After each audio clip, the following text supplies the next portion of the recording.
Welcome to The Difference Engine, the show for founders, funders, and the category curious.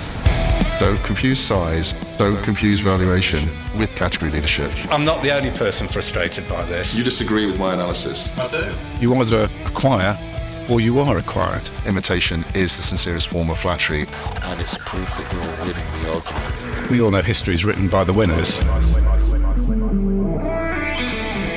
Hello and welcome. Take your shoes off and step inside the Difference Engine.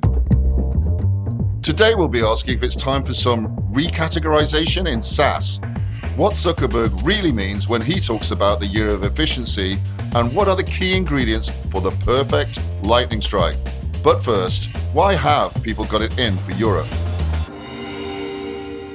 People say Europeans cannot do categories. And we've sort of alluded to that a lot, but certainly our friends across the pond think we can't do categories. Maybe they're just not looking hard enough. And I think there's one really good example where we have built a company that has created a new category, has become its leader. And interestingly, it's in a space where anybody who's ever travelled or done business or lived in the States will know that America is not too strong on, and that is retail banking. Oh, they sound like very wise men. Who are we talking about? Oh, yeah, and they've made some really wise moves. In fact, we're talking about Wise. What we love about Wise is that they established the company in true category style to address a clear business customer problem. And that problem was sending money abroad via the usual suspect existing financial institutions, the retail banks. The problem that anybody who ever tried to do it encountered was that it was too expensive and too difficult to do. Yeah, well, full disclosure, we use that across a couple of businesses actually, and the product does what it says on the tin. We like it. I will be buying shares in this company. I just like where they're going, and I think they've got every sign of being the category leader, to be honest. From a category perspective, what the guys did was reframe the international money transfer category. But why is this important? Well, because they completely reframed it by providing an entirely different customer experience, delivered through a platform on your PC, but particularly in the mobile environment. We use the product. We like the product. They focus relentlessly on the user. They're constantly slightly tweaking the customer experience. They know, for instance, if you want to make a repeat payment, that stuff's ready to go. And it just says, do you want to make a repeat payment? They focused on the problem that the customer's got. And just like we talked about before with Uber, where emergent properties come from this in terms of, who knew that you didn't have to wait in the rain, get into a smelly black cab, have the guy do the usual charade, which happened to me last night again. Oh, the machine's broken. Do you happen to have cash? No, I don't. Let's drive you to a cash point. I mean, like all of the crapola that Uber got rid of, these guys have done the same thing, but for money payments. It's fabulous. We know that the tech environment is turbulent at the moment. We know investments are up and down, but this company has actually raised its profit guidance for the year because it had a booming customer numbers. Brilliant. That's absolutely down to them. And it's had the fair winds behind it of bumper income from rising interest rates all the way through. So we know in business, good luck and good management, and they are benefiting from both. Now, that is particularly important because, we've talked about this before again, which is that the Harvard Business Review article looking at category identified that the category leader took 70% of the value in that marketplace. And this is exactly what Wise is doing. Shout out to Reid Hoffman. He was decrying how Silicon Valley is the only place where real categories can be born. He would say that, wouldn't he? When he was at the CogX Festival. And at the time, his interviewer just took that as read. I'm sure the founders of Wise would like to tell Mr. Hoffman that their market capitalization has climbed 33% since the beginning of the year. And let's not forget, okay, the share price is off a little bit from the 11 billion on IPO. But these guys just went ahead and did it. They did it in the UK. That is a choice that faces a lot of founders. We've got clients that are currently mulling that over, raising money in the States right now, and they will face this same dilemma. And Wise is a beacon that says, you can do this in London. Yeah, I mean, that's the other thing I really like about the Wise story is that through successful category creation, through market domination, their founders are now spinning out and creating new categories. Quite right. Properly funded, Yeah, bootstrapped by their own previous success. Exactly. From their previous category success. And that's what we've been trying to create in Europe over the years, this self-sustaining tech ecosystem. Yeah, we want this organic flywheel approach where category is designed, leads, there's an exit, and maybe the secret to category success from a European point of view is to focus on the areas where our American friends don't do so well. They ain't so good at banking. And I think it's easy to dismiss Europe's chances in category creation and in tech generally because of historical culture, complicated markets, lazy finance, and so on. But I genuinely believe with a bit of relentless category strategy, Europe has as much chance as anybody else in creating the category winners. I hope so. And I do think it's around picking the right types of category. For instance, the Lloyd's Lab 5th birthday event was very inspirational. You've got the CEO of Lloyd's sitting up talking about Lloyd's Lab, which is their accelerator, how successful it's been. Over 100 companies have gone through there, and they're going to the States. So we're taking our expertise at tech innovation back to the US. And you'll notice, just like Wise, this is the finance sector. Good, and long may that continue. Sorry to sound a little bit jubilant, but this is one for our team, I would say, wouldn't you? Oh, absolutely. We'll take this one for the team. That's very wise.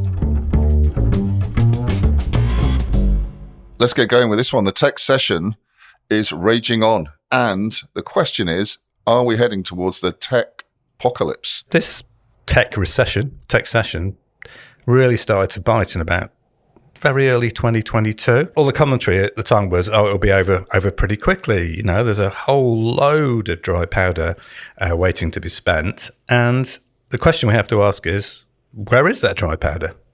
What's actually happening? And from a category point of view, is this going to stymie all of those amazing inventors and entrepreneurs out there ready to build their categories? Is it all over for these guys? Is this, in fact, the tech apocalypse? We have to ask the question, is it that companies that have been created by buying customers on the back of cheap money, they're just no longer viable, no matter how much cost is stripped out? History shows that interest rates go up. It has a lot of effect. And certainly this interest rate rise has had a direct effect on certainly the sentiment and the optimism or lack thereof in the tech sector. Now, buying yourself a market by buying those customers looks properly expensive. We've heard this over and over again, haven't we, Paul? It's like VCs telling companies they need to be more efficient. But prior to that, of course, they were telling them the exact opposite. And so it was okay if you were the number 5 in a category, you'd still get funded and the VCs would still exit. That's all stopped now. So it's a bit like, using our favorite surfing analogy, it's as if the sort of waves have calmed down.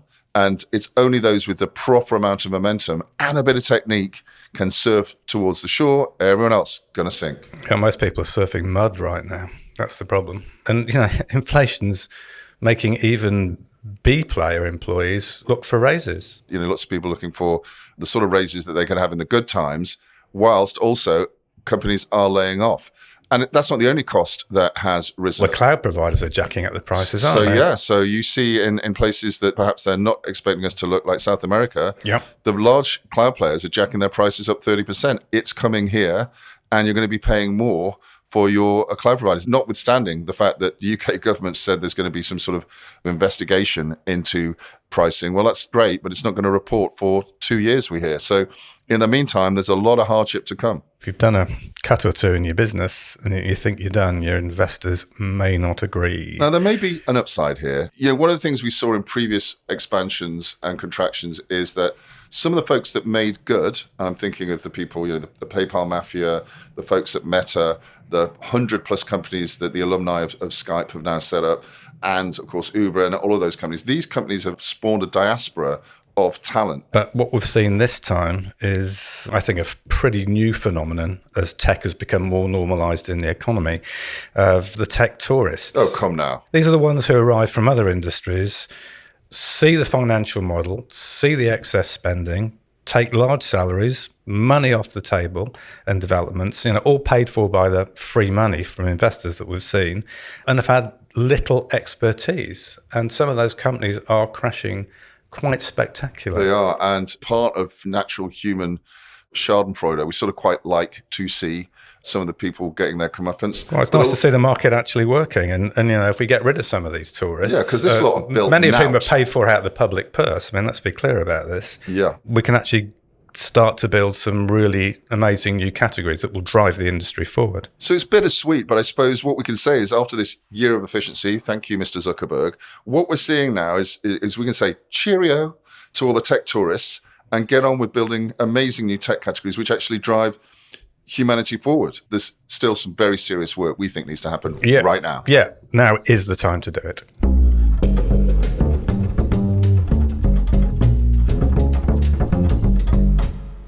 One of the big things about category is doing things at the right time.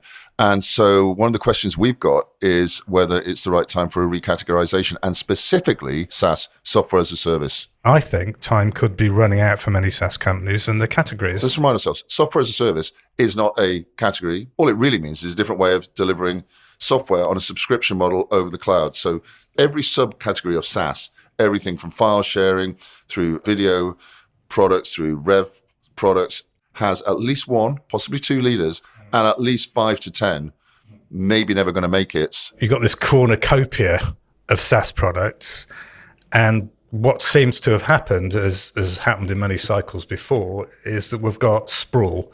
What that means is that we've got large corporations with different departments buying different solutions to their version of what is essentially the same problem. Now, what that means is if you're the CFO, you're writing checks for all this duplicated activity. And clearly when the economy starts to decline, the CFO's pencil starts sharpening. Some of that stuff's got to go. And if you are letting people go, people in the lines of business who have specified and bought those products, and renewal time's coming, and you want to have a conversation about whether we're going to go for another 12 months, another 3 months, etc., and that person isn't there, you have a problem. I think the problem is compounded at the moment by the fact that a lot of the SaaS vendors are seeing this coming, and some of the big ones, like Microsoft, Salesforce, have been ramming their prices up, maybe as much as 25%. So you've got declining demand, increasing prices. Now, this looks like a Mexican standoff between the vendors and the buyers. For sure. If you're like a tier 2 or tier 3 SaaS player in a category and the big guys ramp up the prices, it's much easier for a chief financial officer to sanction another Teams license or some more Microsoft products or some more Salesforce or Slack products. Much easier to do that than company X I haven't heard of, not quite hit $100 million in ARR, small player, still trying to build out a category. It's much easier to go with the big guys, and that's a huge problem if you're not differentiated. There's another big problem, which is the massive difference between ACV, annualized contract value. A good healthy ACV is up there 120, 140,000 a year, but most people are down at 20, 30,000 a year. So this huge group of small companies doing low levels of transaction at low volumes of money. Yeah, so what's going to happen to all of these people? Listening to the advice that's given to these second tier, third tier SaaS companies, we'll hear a lot of gurus talk about PLG and product-led growth. It's great to have no sales guys and sell $25,000 to $30,000 worth of SaaS products in the boom times when the person is in the line of business specifying that product. If they've gone and it's renewal time and there isn't a real person with a real relationship, that's a tough sell. Given the state of the market at the moment, what I can see is there's going to be a rapid concentration happening.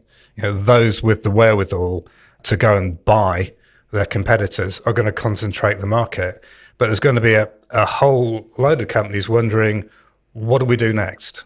The smart thinkers will think category. To cut to the chase on all this, the woes with SaaS and why we think it's time for certainly those in larger SaaS categories to recategorize is the shakeout's coming. If it's not upon us, you see some really big acquisition moves, and as usual, the people who are first off the wall in the ballroom get to dance, and those that are left on the sidelines could be in a lot of trouble. Particularly those with low ACVs and low transaction volumes, they're going to have to reframe the customer demand. And sorry for the shameless plug, but if you need some help repositioning and recategorizing your products, we're here to help.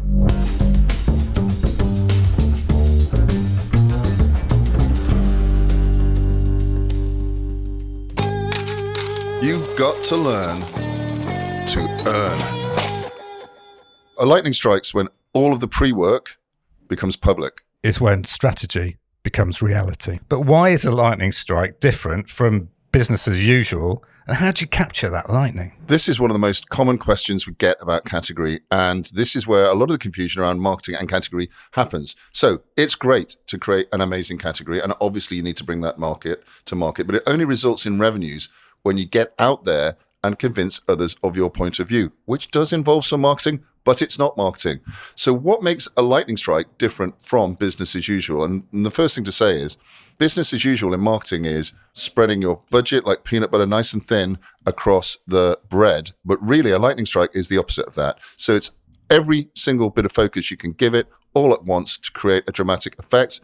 Success or failure depends on that impact. And we have a few pointers as to what makes a great lightning strike. Yeah, well, our number one, and this is really, really important, is that lightning strikes have to have top-down sponsorship. And what we mean by that is the CEO. They have to be totally committed to the strike, and they have to lead it 24/7. Yeah, and so we would expect the language of lightning strike to be used by the CEO and the senior leadership team. And we would expect a lightning strike team, a lightning strike plan. This might be just part of somebody's role, but really that team is all about delivering the strike, and it cuts across lots and lots of different disciplines. And that senior leadership team, should include the CSO, the CMO, the CFO. That's your core four, as we call it. And there's somebody else who's, frankly, we sometimes believe even more important than that senior leadership team. It's the project manager or strike lead, as we like to call it. And that person is going to make sure that every day, everything you need to do a strike is done, and it's done properly. And you can start to talk with your colleagues about the date of strike and start sorting out what is achievable on strike. But in order to do that, you've really got to have an internal communications program that convinces and aligns your colleagues as to what exactly you're doing. And most importantly, that would be the understanding of the point of view and the tactics that you are going to employ to do the lightning strike, and what each person's role in the company is in achieving that strike. But it's not just the people on the inside. Pre-strike, you will need to secure customer and analyst allies. And certainly in the latter case, analysts want to prosecute only their particular point of view of the marketplace. So you're going to need to search out the smart people who are ready to run with you. This is where it gets tricky, right? So there are certain elements, certain parts of the project which are time-bound, the strike date, and there are other things you need to do beforehand. This is why you need to project manage it. So you need a couple of those customers to come on board. You might need to knock on a couple of doors before you get the right customer to say the right things. Analysts are even trickier, very long lead time. And as you say, their own agenda often. So pick the analysts that you think are going to be most beneficial to you. They may not, and probably are not, from the big analyst houses because they've got their own agendas. They may be people you've not spoken to ever or spoken to for years. But this work all happens beforehand and is ready so that on strike day, everything hits at once. Once you've done all that, there's the moment where the big intake of breath happens and you commit to burning the boats. That's the point of no return. And just to make this a little bit more interesting, when you are looking at the flames, looking from your longships, you need to be thinking about out-of-the-box tactics if you're going to deliver a strike that's going to be memorable. I mean, one of the classic recent ones was Musk launching a Tesla into space to promote SpaceX. Yeah, that's a nice publicity tactic. But there are some classic advertising tactics. How unusual is it for a company in your space to take out a full-page advert in The Economist, for instance, or the Wall Street Journal? Think about that. I mean, this is why the CFO needs to be aligned, because you're going to be making a big ask. And rather than saying, I've got, a couple of $100,000 to spread over 6 months, it's like, can I have $100,000 for day one? Now, that's a big cost, but you can defray it by making the fact that you've taken the advert part of your lightning strike. And one thing to do if this is your first tryout, like your first lightning strike, might be just to announce the category. If that's the case, you may want to shepherd the information and keep the name of your category back until just before strike, build up the excitement, build everybody up so they know the lightning strike's happening on a certain date, then do the reveal, get everyone juiced up, and then go out with all aggression that you can. Very, very quickly, you need to figure out what impact those clever ideas and absolutely seamless deployment have had. So if you want to measure things, there's a series of different metrics.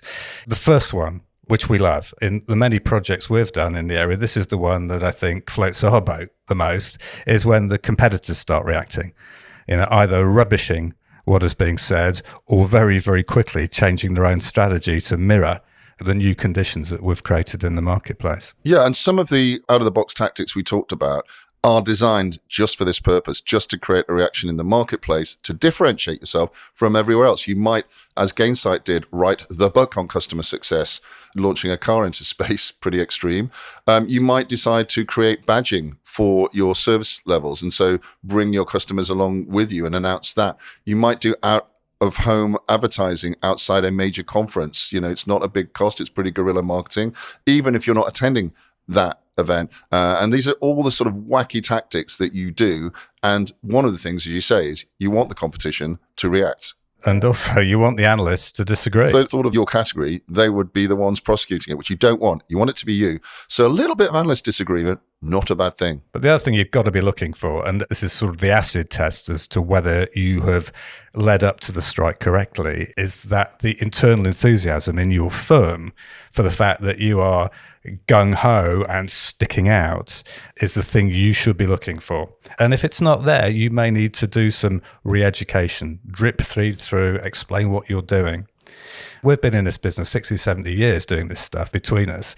And the other thing we know that actually stokes internal enthusiasm is when that your people are reading about the debate around your category in the media. And then if you've got a really thought-provoking point of view, it's likely that the repercussions for your category will be outside of the folks you normally sell to. So it might affect people in lines of business like accounting or HR or legal.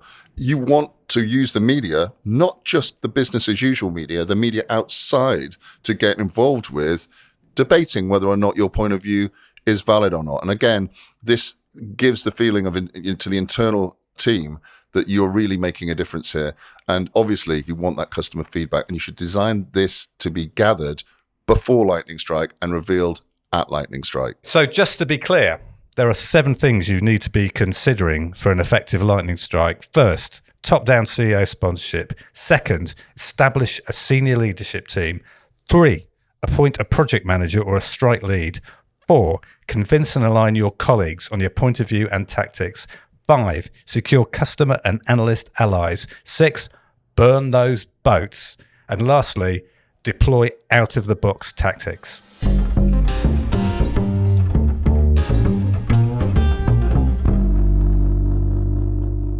So we're told that this is the year of efficiency. That's got to be true because Mark Zuckerberg told us. But is he just cynically cutting costs to look good in the short term? For many people, and for the big leaders in tech, we're just talking about the year of increasing margin. And for those big tech leaders who have decided to enter whole new categories and have then rapidly withdrawn from them, it's a very, very damaging strategy, which is absolutely not the friend of category creation. So even though big guys like Nokia announced 14,000 jobs are going, and you'd think when Huawei's being banned from most central networks, you'd think they would have an opportunity to go and categorize. They whack all these people because it's the year of efficiency.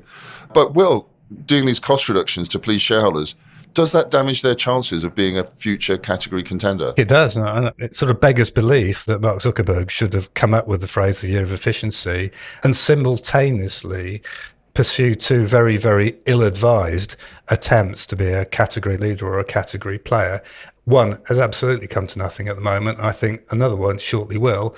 That has a massively damaging effect on his ability to pursue the slow, steady march of strikes that will allow them to build a new category. So if you look at the metaverse, that whole investment in the metaverse, the black hole, just a black hole of money and a whole load of people hired and fired, distracting the rest of the business. And then Threads, which is a category play that is like 20 years late.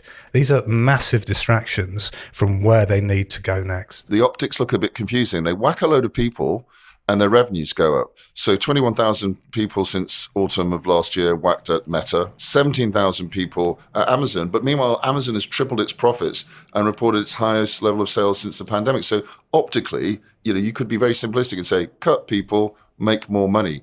Long term, though, is this the right strategy? Yeah, it's short-term and tactical. It's not long-term and strategic. And long-term and strategic is how you have to think if you want to build yourself as a category leader. AI, which is the flavor of the moment, people forget you need quite a lot of expensive engineering talent to really differentiate. You go cutting those guys, you really don't have a shot at the next wave of innovation. And of course, you make them available to anybody else who is doing that. So your tactics have just fueled somebody else's strategy. The key lesson here is it is the year of efficiency. We have to call it that. But let's not confuse efficiency and cost reduction. Being efficient is about being lean, right? Efficiency is the friend of category design because it focuses the business, keeps it lean, keeps it agile, moving forward and preventing the entropy that hinders category design. And that entropy, that glue that holds companies where they are, not where they want to be, is massively exacerbated by huge cycles of boom and bust in hiring and attempted category entry. So don't blindly follow the year of efficiency and just whacking a whole load of folks when you're somewhat earlier in your category journey than Mr. Zuckerberg is likely to be a very bad move. Do not cut off the strategic oxygen that drives the category journey. Thank you for listening. If you're working in SaaS and you want to stay ahead of the competition, then we can help with recategorization. Just get in touch. All the contact details can be found in the show notes. And remember, don't be better, be different.